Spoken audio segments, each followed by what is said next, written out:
Hello दोस्तों, तो कैसे हो आप सभी। आज मैं आपको अपने स्कूल लाइफ का एक इंसिडेंट बताने वाली हूँ और शायद आप में से बहुतों ने ऐसा कुछ फेस किया होगा। तो प्रिपेयर हो जाओ, क्योंकि ये स्टोरी सिर्फ मेरी नहीं, हम सब के स्ट्रगलिंग स्टूडेंट फेस किया है। तो ये बात है 11th स्टैंडर्ड की, जब बड़े अरमानों के साथ पापा ने मुझे पीसीबी दिला दिया। पूरा नाम फिज़िक्स केमिस्ट्री बायोलॉजी। तो वही है, सभी पेरेंट्स का यही रहता है कि हमारे बेटे ने साइंस लिया, हमारे बेटे ने साइंस लिया है।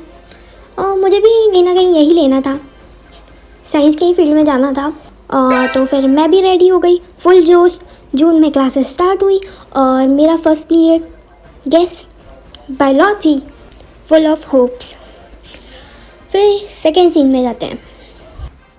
पर ये क्या, हमारी बायोलॉजी टीचर आती होती पर पढ़ाती कुछ भी नहीं थी। सिर्फ आके बुक्स में हाईलाइट करवा दिए, थोड़े नोट्स लिखवा दिए और आधे टाइम तो मैडम गायब। कभी उन्हें शादी में जाना है, कभी किसी के बर्थडे पार्टी में, कभी किटी पार्टी चल रही। सीरियसली गाइस, जितनी छुट्टियां हम बच्चों को नहीं मिलती उससे ज़्यादा तो हमारी बायोलॉजी टीचर को मिलती थी। एंड प्रिंसिपल उसे छुट्टियां दे भी रहा है। मैम शादी में गई हैं और क्या, क्लास कैंसल। मैम का खाली पीरियड, बच्चे हल्ला गुल्ला मस्ती, हम लोग सब खुश हो रहे हैं, हमें तो छुट्टियां मिल रही है भाई, मज़े मौज। अब प्लॉट ट्विस्ट तो सुनो। यही मैम हमें केमिस्ट्री भी पढ़ाती थी। अब सोच लो उस टाइम पे मेरा क्या हाल रहा होगा। बायोलॉजी तो गया, केमिस्ट्री भी। फिर आती है 11th mystery and organic nightmare. अब मैम ने 11th में तो बेसिक कुछ पढ़ाया ही नहीं था, तो वो मुझको खड़ी करती है एंड मुझसे क्वेश्चन पूछती है। मेरे पास कोई आंसर ही नहीं है, क्योंकि मुझे कुछ आता ही नहीं है, क्योंकि मैम ने कुछ पढ़ाया ही नहीं है। मैं पूरा मैम के भरोसे पर आती थी, या लाइक यूट्यूब गूगल वगैरह से पढ़ के आ जाते थे। एंड मुझे इन सब के बारे में इतना कुछ नॉलेज भी नहीं था, मैं तो पूरा टीचर्स पे डिपेंड करती थी। और जो कुछ टॉपर बच्चे थे वो इंटरनेट से पढ़ के आते थे, लाइक यूट्यूब हो गया एंड बहुत सारे एडटेक चैनल चालू हुए थे और ऐप्स वगैरह भी आए थे, उन सब से वो पढ़ के आते थे। और मुझे इन सब के बारे में कुछ भी नहीं पता था, लिटरली कुछ भी नहीं पता था। लेकिन उस टाइम मेरे पास अपना फ़ोन भी नहीं था।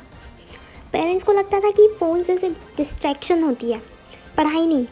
उन्हें कैसे बता दी कि मैम पढ़ा नहीं रही है और मुझे कुछ आ नहीं रहा है, कुछ भी नहीं। अंदर से एक हेल्पनेस फील हो रही थी उस टाइम पर। मैम बोर्ड एग्ज़ाम के पहले 2 महीने पूरी तरह गायब।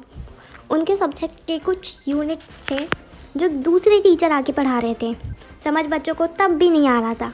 पता है, उसके सब्जेक्ट में 70 मार्क्स में से हमें सिर्फ 20-25 मिल रहे थे ऑलमोस्ट सभी बच्चों को।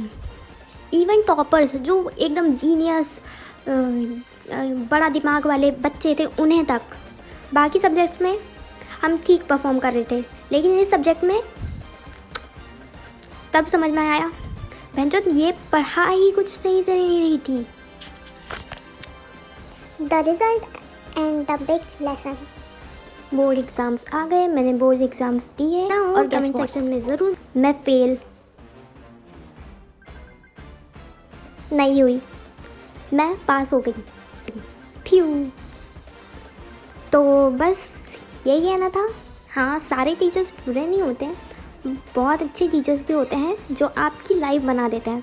बट हर टाइम अपने टीचर्स पे आँख बंद करके भरोसा मत करो।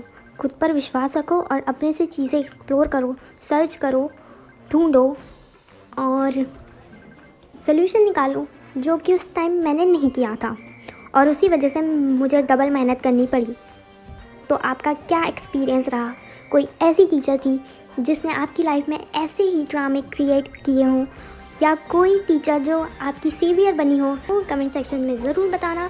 और अगर ये स्टोरी रिलेट कर पाए तो लाइक करना मत भूलना और शेयर करना अपने दोस्तों के साथ। और चैनल को सब्सक्राइब ज़रूर करना ऐसे ही और स्टोरी टाइम्स के लिए।